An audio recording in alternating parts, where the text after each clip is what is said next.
Olá, tudo bem? Meu nome é Juliana, eu sou médica neuropediatra na cidade de Jaú e hoje vem mais um vídeo sobre transtornos do neurodesenvolvimento relacionado à dificuldade escolar da série Decola na Escola. E o vídeo hoje é sobre TDAH. Vamos lá saber um pouquinho mais? Pode dar em criança e adulto? Pode. É desde pequenininho? É. Então, vamos entender que tem como ajudar e melhorar. Então vamos lá, minha gente. TDAH é a sigla conhecida para transtorno do déficit de atenção e hiperatividade. Primeira coisa a se falar que o TDAH tem 3 formas. Ele pode ser combinado quando a pessoa é tanto desatenta quanto hiperativa. Ele pode ser de forma predominantemente desatenta e de forma predominantemente hiperativa. Então, não é necessário que a pessoa seja tão desatenta quanto hiperativa e vice-versa, tá bom? Primeiro ponto. Então, vamos lá. No que isso pode interferir na escola? Quais são os sintomas? Como que eu faço para saber se meu filho tem, ou meu marido, ou eu mesma, ou meu sobrinho, quem quer que seja? O TDAH, minha gente, ele é uma condição também de diagnóstico clínico, ou seja, não é feito através de exames laboratoriais, nem de imagem, nem genético, nem nada assim, e depende da presença de alguns sintomas que ocorram em mais de um ambiente, ou seja, casa e escola, casa e trabalho. Não pode estar restrita a queixa ao ambiente escolar, nem ao ambiente doméstico, tá? Tem que acontecer em 2 ou mais lugares onde a pessoa se encontra, de uma forma persistente, ou seja, não é de vez em quando, é sempre assim. É uma coisa que sempre incomoda, sempre atrapalha, por mais de 6 meses, obrigatoriamente com início na infância. Ou seja, não começou a ficar distraído na adolescência, não é TDAH, pode ser 1 milhão de coisas, pode ser problema de saúde, pode ser hipotireoidismo, pode ser crise de ausência, pode ser depressão, pode ser anemia, pode ser um monte de coisa, mas não é TDAH. TDAH tem que começar na infância. A criança é TDAH, ela não fica TDAH depois de grande, tá? Então, tem que ser desde a infância, tem que afetar 2 ambientes. Vamos supor, nossa, em casa não para, trepa, sobe, escala, corre, não para, eu falo, não obedece, mas fora de casa ninguém queixa, um menino super tranquilo, obediente. Não é hiperativo, ele só está sendo menino dentro de casa. Tem que afetar pelo menos 2 ambientes, ok? E tem que causar prejuízo, ou seja, isso é uma coisa que eu sempre vou repetir em todos os transtornos psíquicos. Se não causa disfunção, não é transtorno, não existe problema se não tem problema, concorda? Então, a criança é inquieta, eu falo com ela, ela tá viajando, mas tira notas boas, todo mundo gosta dela, não arranja encrenca, não leva chamada de atenção, tá tudo bem, né? Então, ela não é afetada por esse sintoma. Então, não é TDAH. Então, para ser TDAH, tem que ocorrer em mais de 2 ambientes, por mais de 6 meses, de forma persistente e causar prejuízo verdadeiro. Ou seja, você vai ter reclamação da escola, você vai ter comprometimento da aprendizagem, você vai ter vários problemas em decorrência desses sintomas. E ter começo na infância. E quais são esses sintomas? Como eu disse, você tem sintomas da desatenção e da hiperatividade. Você pode ter de um e não de outro ou de ambos, tá bom? Da desatenção, são alguns critérios que de 9 sintomas, criança tem que ter mais de 6 e adulto mais de 5, da hiperatividade também. Mas resumindo, o que é importante? São pessoas que têm dificuldade em se envolver em atividades que requeiram uma atenção sustentada. Assistir palestra, assistir um filme, ler um livro. Ele não consegue manter a atenção por muito tempo, se cansa muito fácil, né? Eles têm dificuldade de manter a atenção em quaisquer atividades. Eles relutam em iniciar ou fazer coisas que exigem esforço mental. Então, não gosto de fazer trabalho, não briga para fazer tarefa, tudo aquilo que tem demanda de atenção, ele não vai querer. Não quero brincar de jogo da memória, não quero brincar de quebra-cabeça, ficar aqui um tempão pensando sobre isso, de sudoku, não quero, dá muito trabalho. Eles se dispersam facilmente, então, passou um mosquito, ele já mudou o foco de atenção. Caiu o lápis do amigo, ele já vai lá para pegar o lápis do amigo, mas já não está mais prestando atenção na aula. Tem uma dificuldade de seguir uma sequência de comandos, por exemplo, 3 comandos, por exemplo, vai na área de serviço para mim e traz um balde, um pano e uma vassoura. Aí ele vai, o que, mãe? O que era? Um balde? O quê? Então, dificuldade para se ater e memorizar comandos na sequência, né? Mais de 2, 3. Claro que tudo isso considerando a idade e a capacidade intelectual da pessoa. Se você tem uma criança com deficiência intelectual leve a moderada, você não vai fazer o diagnóstico de TDAH se para o padrão dela é esperado aquele nível de memorização e atenção. Agora, se mesmo dentro de um contexto de deficiência intelectual, por exemplo, ou de autismo, a criança é muito mais desatenta ou hiperativa do que o esperado, então aí eu posso fazer o diagnóstico de comorbidade. Mas pensando numa criança sem outros problemas, você vai ter que avaliar isso em relação à idade. Uma boa dica é sempre comparar com a turma, com os pares. Então assim, mas eu não sei se é normal para a idade dela, porque eu sou mãe, eu não conheço outras crianças, eu não tenho noção, não sou educadora.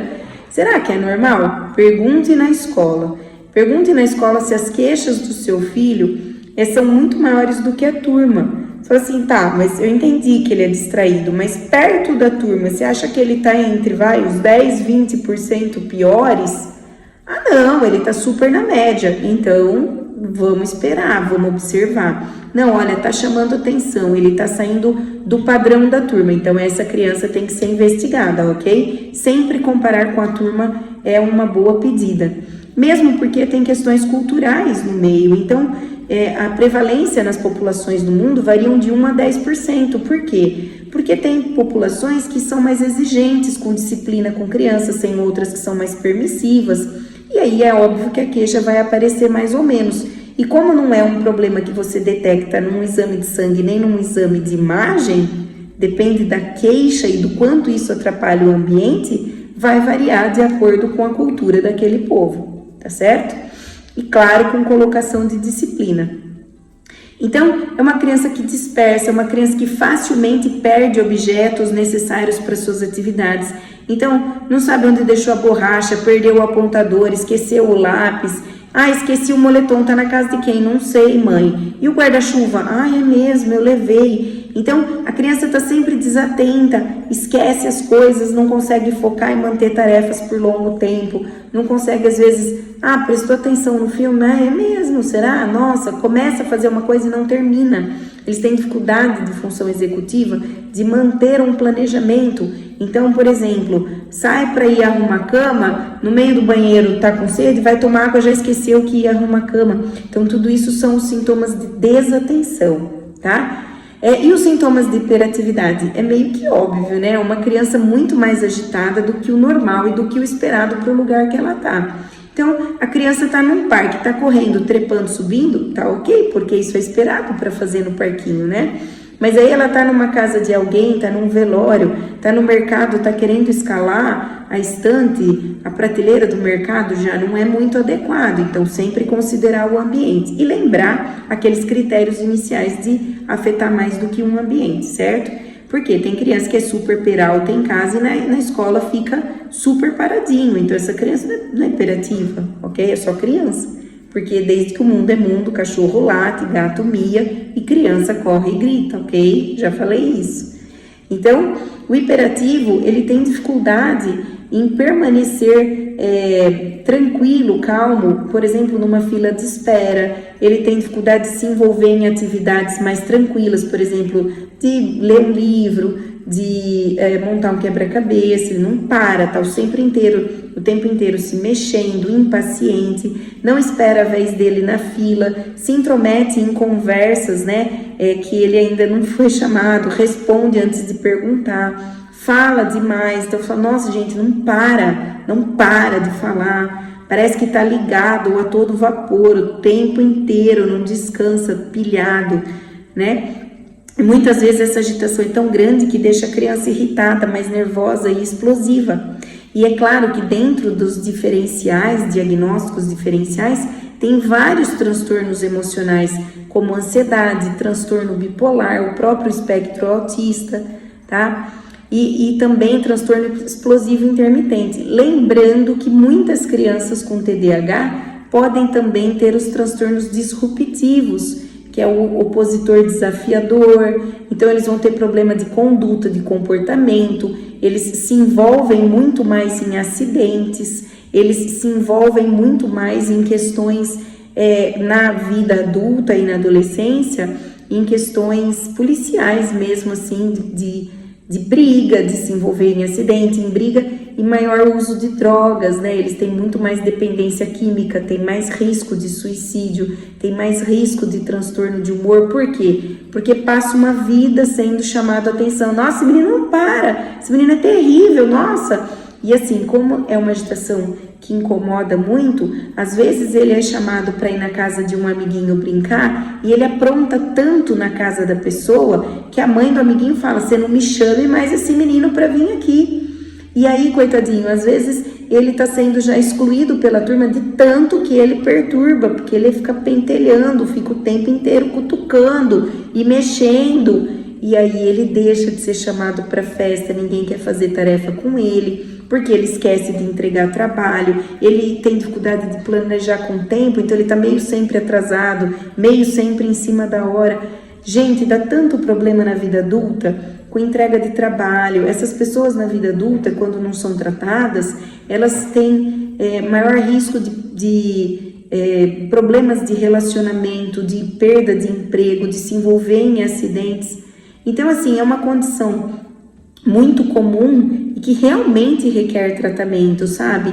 E melhora tanto quando trata, e o tratamento é medicamentoso e terapia. Então, a gente faz terapia comportamental quando é pequenininho e cognitivo comportamental quando cresce, mas também medica e melhora absurdamente a evolução da criança.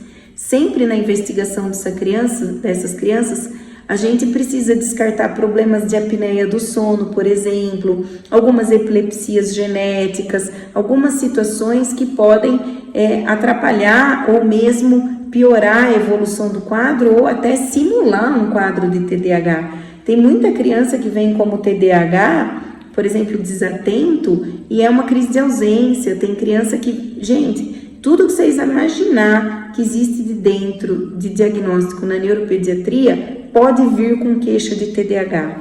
Então, muita gente vai falar, vai lá no médico que seu filho deve ser hiperativo. Calma, a avaliação é uma avaliação minuciosa, tem que ser criteriosa para que a gente não faça diagnóstico errado, porque é um tratamento longo e que melhora muito a vida da pessoa desde que seja feito o diagnóstico correto, tá bom? E assim, tem tratamento, melhora super, diminui muito os problemas a médio e longo prazo e ajuda muito o relacionamento da criança e da família. Então, isso afeta muito a aprendizagem, geralmente vem com queixa escolar, né? Mas vamos investigar, vamos tratar, melhora muito. TDAH é prevalente, aqui no Brasil a gente acredita que por volta de 4% da população tenha TDAH. Uma parte melhora até a vida adulta, mas uma parte continua, né? E tem que tratar. Os remédios específicos têm uma certa idade para começar, depois dos 6 anos, né? Tem algumas medicações que a gente pode usar antes disso. E quando é muito pequenininho, o principal é o treino comportamental, que é a questão disciplinar. E tem que ter um pouco de paciência também, né? Por parte da família. E é claro que tudo isso pode ser exacerbado por um ambiente que não seja tão bom, que não facilite tanto o desenvolvimento, né? Questões de higiene do sono, criança que ronca, criança que dorme pouco, criança que fique muito em celular, criança que come muito doce, criança que não tem disciplina com consequências e limites, né, dentro de casa, sem ser uma criação violenta, tudo isso piora muito os sintomas e muitas vezes faz parecer que é TDAH e não é, né? É muito prevalente a comorbidade de ansiedade com TDAH, principalmente depois de grande, porque tiveram tantas experiências frustrantes na escola, em casa, com amigos, que eles têm autoestima baixa, sabe? E quanto mais tempo você passa sem tratar, pior fica, porque a criança vai se desmotivando de estudar, vai se misturando com o pessoal do fundão, porque ninguém gosta de mim, eu dou errado mesmo, e começa a ter crenças ruins a respeito de si, sabe? E, gente, sempre é tempo de tratar, mesmo depois de adulto. E cuidado com aquela história de que o pai era assim e tô aqui. Tô aqui, mas tipo, não conseguiu terminar os estudos, já passou em mais de 20 empregos porque toda hora é mandado embora, já teve 5, 6 relacionamentos, já se meteu em vários acidentes, já quebrou perna, braço, já tirou o baço, sabe? Não é legal, não é porque o pai passou por isso e sobreviveu que a gente precisa deixar a criança sofrer. E nem mesmo o pai, às vezes, se ele persiste com sintomas do TDAH. Vamos tratar, é uma condição que tem tratamento e vai muito bem. Eu espero ter esclarecido um pouco, todos esses temas que eu tô falando nessas semanas em que eu tô falando sobre problemas escolares e neurodesenvolvimento, cada tema desse dá para fazer um curso de 1 mês de aula para mais, entende? Então, é só uma noção de alerta para você ir buscar ajuda, porque tem tratamento e melhora muito. Segue a série, compartilha com aquele seu conhecido que você acha que o filho é TDAH ou ele próprio, e vamos procurar ajuda, tá bom? Espero ter ajudado. Qualquer coisa, manda dúvida no nosso canal, no YouTube, no Instagram, Facebook, é tudo Doutora Juliana Neuropediatra. Estou aqui para responder, espero ajudar. Um abraço. Coisa que eu esqueci de falar é que prematuridade, uso de tabaco e drogas durante a gestação aumenta o risco de TDAH, além de história familiar.